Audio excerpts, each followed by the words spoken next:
Welcome everyone. This is Cindy from Cindy's Brushstroke Studio coming to you. I'd like to introduce you to feather painting, and the first thing you need to know is how to prepare your feathers. And I get a lot of questions about how do you paint on feathers so that they don't all separate and pull apart.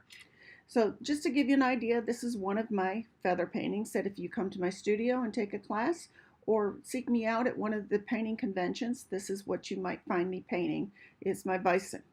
But today all I'm going to do is let you know how to prepare a feather if you have one at home and how to get ready to paint on it.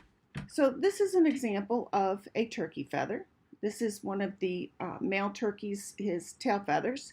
And this is the same turkey, believe it or not, and this is a wing feather.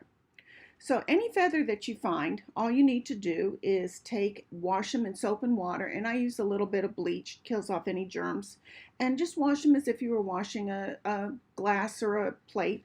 Put them in the water, swish them around a little bit, rinse them off, and then I lay them out on paper towels, and I'll flip them over once or twice just to let them dry, and let them sit overnight, and by morning they'll be completely dry.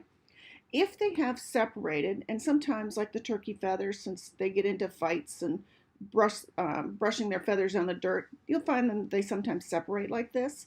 Turkey feathers are great. Not only are they large and easy to learn to paint on, but they'll go right back together.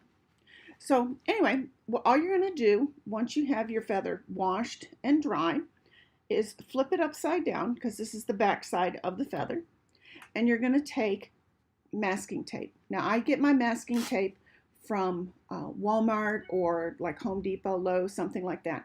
Not from the dollar store. That tape is much thinner and cheaper. I want a good quality masking tape, and I'm going to get as wide as I can find, because you can see this isn't even wide enough for this feather. Tear off a piece. I fold it in half before I drop it down. You can see I kind of fold it in half like this to drop it down. And what I'm going to do on this feather, because I want these ends right here to be able to stay fluffy and open. I don't want that tape to come all the way to the end. I'm going to trim this piece of tape here real quick. So now I have a smooth end. I'm going to bring that up just so far, and then I'm going to lay it down right to the edge, and I'm going to brush and press that tape in the direction that the feathers are going and bring it down to the end. I'm going to get a second piece and overlap it.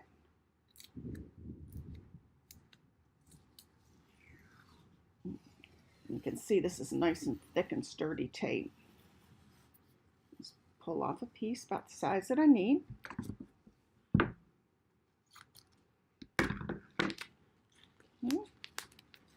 And same thing, fold it in half. It just kind of helps so that it doesn't grab your feather before you want it to. Press it down. Now this piece here didn't come all the way to the end. That's okay, it's not going to hurt anything, because I'm not going to paint my feather all the way to the end. Now I'm going to stick to this a little bit because I put a piece of paper down so that you wouldn't get glare. If I was working on a table, it wouldn't stick like that. Press it down. And then I'm simply going to take a pair of scissors and trim. Now I'm going to start up here, and there's a reason for that. I'll show you that in just a second. And I'm going to trim this out. Now when I get to this spot right here, you can see it kind of sticks out a little bit. If I want it to stick out, I can trim all the way around it. Or if I want it to be smooth, I can just take and trim right along there. It cuts very easily, and I can smooth it right up. Cut my end off.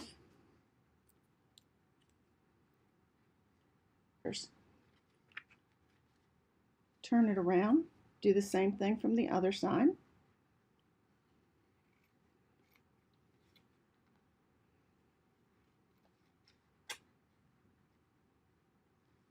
Trim it back, come in.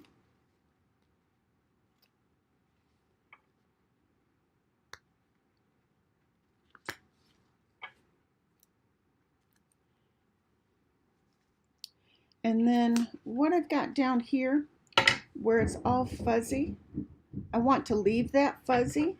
So what I might do is come in from this side right here,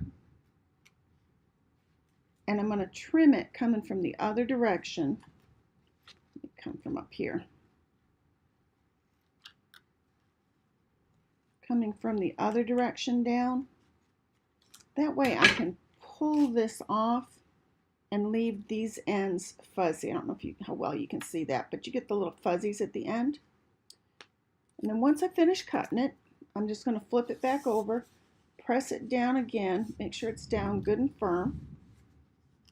And once it's down good and firm, I'm ready to paint. I don't usually paint all the way end to end. I'll paint in the center, I'll paint on an angle. I like to have some of the feather showing. So you're all set and ready to go. You don't need to spray them with anything to begin with. Just acrylic paints is what I use, and I start painting. When I get done, I will spray, only because the spine has a tendency to peel off because it is so slick, it's like glass. So when I get done, I will spray it with a little bit of acrylic sealer, just a real quick spray, and that'll just adhere that to that. But now you're ready to go. Have fun.